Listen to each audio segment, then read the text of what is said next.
السلام علیکم ورحمۃ اللہ وبرکاتہ۔ آن لائن عربی لکھنا، پڑھنا، بولنا سیکھیں۔ مثلاً نحو، صرف، ترکیب، انشاء، ترجمہ قرآن حدیث وغیرہ اگر کوئی سیکھنا چاہے تو ہماری یوٹیوب چینل کو جوائن کریں اور آسانی کے ساتھ سیکھیں۔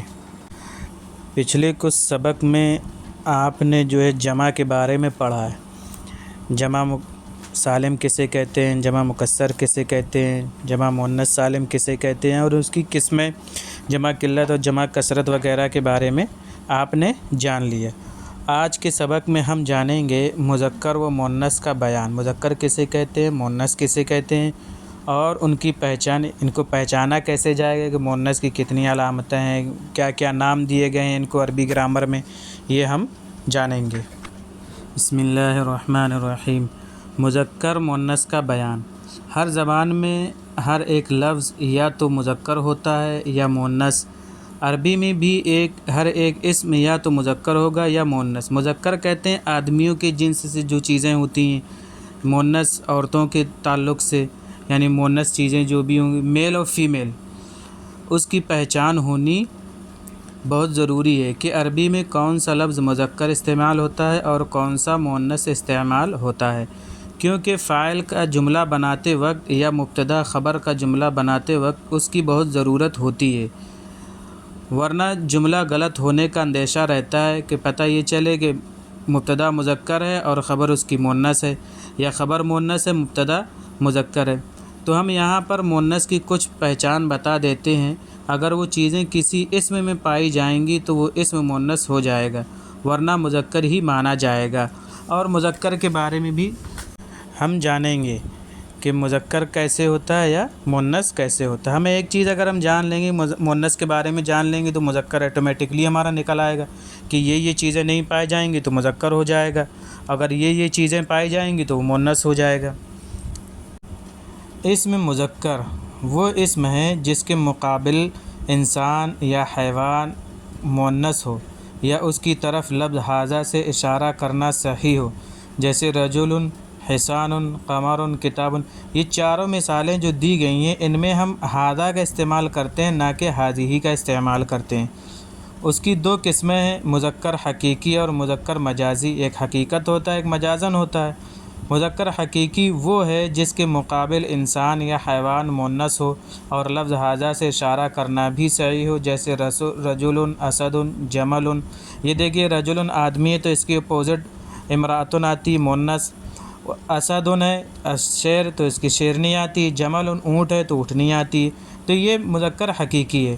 مذکر مجازی وہ ہے جس کے مقابل انسان یا حیوان مؤنث نہ ہو لیکن اس کی طرف لفظ ھذا سے اشارہ کرنا صحیح ہو، جیسے بدر، باب، قلم۔ اب قلم کی مؤنث قلم آئے گی نہیں، باب دروازہ، اس کی بھی مؤنث نہیں آتی، بدر اس کی بھی نہیں آتی، تو لیکن یہاں پہ جو ہے ھذا کا لفظ استعمال کرتے ہیں، ھذا قلم، ھذا باب، ھذا بدر، تو یہ مذکر مجازی ہے۔ یہ ہم نے مذکر کے بارے میں جان لیا۔ اب ہم بتاتے ہیں اسم مؤنث۔ اسم مؤنث وہ ہے جس کے مقابل انسان یا حیوان مذکر ہو یا اس کی طرف لفظ ھذہ سے اشارہ کرنا صحیح ہو، جیسے امرأۃ، ناقۃ، شمس، عین۔ یہ جو ہے لفظ ان میں ہم ھذہ کا استعمال کرتے ہیں، ھذہ امرأۃ، ھذہ ناقۃ، ھذہ شمس، ھذہ عین۔ اس کی چار قسمیں کی جاتی ہیں۔ ایک ہوتا ہے لفظی، یعنی لفظ کے اعتبار سے مؤنث بنتا ہے یا معنی کے اعتبار سے مؤنث پہچانا جاتا ہے، یا حقیقتاً مؤنث ہوتا ہے یا مجازاً لیا جاتا ہے۔ مؤنث لفظی وہ ہے جس میں علامت تانیث ہو، یعنی وہ گول تا جو لگائی جاتی وہ ہو، خواہ اس کا مدلول مؤنث ہو، جیسے فاطمہ۔ فاطمہ ایک تو مؤنث ہے، دوسرا پھر گول تا لگی ہوئی ہے۔ خدیجہ تو مؤنث ہے، پھر اس میں ایک گول تا لگی، پھر سلمہ اس میں الف مکسورہ ہے، حسنہ الف ممدودہ ہے، یا اس کا مدلول مذکر ہو، جیسے طلحہ۔ طلحہ دیکھیے نام مذکر ہے لیکن اس میں گول تا لگی ہے۔ حمزہ اس میں بھی وہی ہے، زکریا اس میں یا ممدودہ ہے، موسیٰ مکسورہ ہے۔ علامت تانیث کچھ یہ علامتیں ہیں۔ علامت تانیث 3 بتائی جاتی ہیں، جیسے تا ملفوظہ، یعنی وہ تا جو بولنے میں آئے اور وقف کی حالت میں ہا بن جائے، جیسے طلحہ۔ طلحہ تو نہیں بولیں گے، اردو میں ہم بولتے ہیں جیسے طلحہ۔ مسلمۃ عالمتن، الف مکسورہ یعنی وہ الف جس کے بعد حمزہ نہ ہو، جیسے طوبہ، یا کے اوپر کھڑا زبر لگا ہے، صغرا۔ تیسرا الف ممدودہ یعنی وہ الف جس کے بعد حمزہ ہو، جیسے حمراء، زرقاء وغیرہ۔ یہ کچھ علامتیں بتائی گئی ہیں اور آگے بھی بتائی جائیں گی کہ اور کیسے کیسے مؤنث بنایا جاتا ہے۔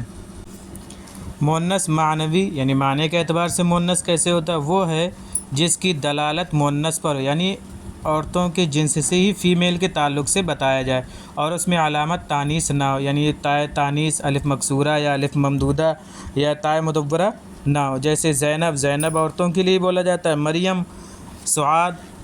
مؤنث حقیقی وہ ہے جس کے مقابل انسان یا حیوان مذکر ہو، اس کا الٹ مذکر کے جو ہم نے مذکر حقیقی کے بارے میں جو بتایا تھا اس کا ایک دم الٹ، جیسے اتان، شاتن، غلامتن، امرأتن، ناقتن، ان کی سب کی جو ہے مذکر آتی ہے، یعنی فیمیل آتا ہے اس کا۔ مؤنث مجازی وہ ہے جس کے مقابل انسان یا حیوان مذکر نہ ہو لیکن اس کی طرف ہی سے اشارہ کیا جاتا ہے، جیسے شمسن، سورج کا کوئی مؤنث نہیں بولا جاتا ہے، دارن، گھر کا کوئی مؤنث نہیں ہوتا ہے، رجل، پیر کا بھی کوئی مؤنث نہیں ہوتا، تو یہاں ہم ہی استعمال کرتے ہیں۔ اگر کوئی اسم ایسا ہو جس کے بارے میں یہ معلوم نہ ہو سکے کہ وہ مذکر ہے یا مؤنث، تو ایسی صورت میں اس اسم کا مذکر استعمال کرنا مؤنث استعمال کرنے سے بہتر ہے۔ یعنی کسی کے کوئی ایسا لفظ ہے جو پتہ ہی نہ چلے کہ مذکر استعمال ہوگا یا مؤنث ہوگا، تو اس کو مذکر استعمال کرنا بہتر ہے، کیونکہ اسماء میں تذکیر اصل ہے، یعنی مذکر کا ہونا اصل ہے۔ تائے تانیث میں اصل یہ ہے کہ وہ صیغہ صفت پر داخل ہو، یعنی صفت کے صیغے پر داخل ہوتا ہے تاکہ مذکر و مؤنث میں فرق ظاہر ہو، جیسے بائع، بائعۃ، مطلوب، مطلوبۃ۔ لیکن صفت کے 5 صیغے ایسے ہیں جن میں تائے تانیث نہیں لاتے ہیں اور ان کا استعمال مذکر و مؤنث کے لیے یکساں ہوتا ہے، جیسے پہلا باب ہے فعول بمعنی فاعل، جیسے صبور، شکور۔ فعیل مفعول کے معنی میں ہے، جیسے جریح، قتیل، مفعال، جیسے مقوال، میسام۔ مفعیل جیسے منطیق، معطیر، اور مفعال جیسے مقول، مغشب۔ یہ 5 اس صفت کے صیغے ہیں، یعنی صفت کے 5 باب ہیں جو مذکر اور مؤنث لانے میں یکساں ہیں، یعنی اس کو چاہے مذکر میں استعمال کر لیں چاہے مؤنث میں استعمال کر لیں۔ مطلب یہ نکلا کہ مؤنث کو پہچاننے کی 7 علامتیں ہیں۔ پہلا ہے گولتا، جس کے آخر میں ہو وہ مؤنث ہے، جیسے تفاحۃ، سیارۃ، لیکن اگر وہ مرد کا نام ہے تو مذکر ہی ہوگا، جیسے طلحۃ، حمزۃ۔ دوسرا یہ ہے کہ جس کے آخر میں یا پر کھڑا زبر ہو، جیسے صغرا، کبرا، اس کو الف مکسورہ بولتے ہیں۔ بشرا، خوشخبری، مکسورہ کثیر سے بنا ہے، یعنی چھوٹا الف کھڑا زبر جس کے آخر میں ہو۔ تیسرا جس کے آخر میں الف اور حمزہ ہو، جیسے سوداء، حمراء، اس کو الف ممدودہ بولتے ہیں، لیکن ماء مذکر ہے کیونکہ وہ اصل میں ماء ہے، ممدودہ مد سے بنا ہے، یعنی جس کو کھینچ کر پڑھا جائے۔ چوتھا ہے جس لفظ سے عورت ہی مراد ہوتی ہو، جیسے بنتن، امن، عورت کا نام کچھ بھی ہو وہ مؤنث ہی مانا جائے گا، جیسے منہاج، مرضعہ، دودھ پلانے والی وغیرہ۔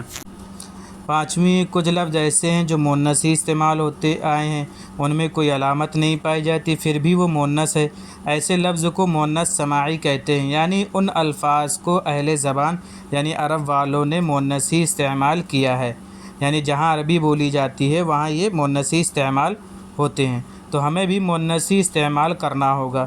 یہ الفاظ ہمیں ڈکشنری میں لکھے ہوئے یا کتاب کے مطالعے کے دوران معلوم ہوں گے، پھر بھی آسانی کے لیے کچھ الفاظ لکھ دیے جاتے ہیں، جیسے اردن، دارن، شمسن، حربن، نارن وغیرہ۔ انسان کے جو اعضاء ڈبل ہیں وہ بھی اکثر مؤنث ہیں، جیسے ہاتھ، یدن، رجلن، پیر، عینن، آنکھ، لیکن خدن اور فخذن یعنی گال اور جانگ یہ مؤنث نہیں ہے۔ ساتواں ہے ہواؤں کے نام سب مؤنث ہوتے ہیں، جیسے شمال، دبور، جنوب۔ آٹھواں ہے ملکوں اور شہروں کے نام، جیسے دہلی، الہند، پاکستان، مصر، جیسے پاکستان جمیلۃ، پاکستان خوبصورت ہے وغیرہ۔ ان کی مذکر اور مؤنث کے اعتبار سے آپ ہمیں مبتدا خبر کے اور موصوف صفت کے چند جملے بنا کر ہمیں دکھائیں، اور یہ قاعدے ازبر کر لیں، انشاءاللہ اس سے فائدہ ہوگا۔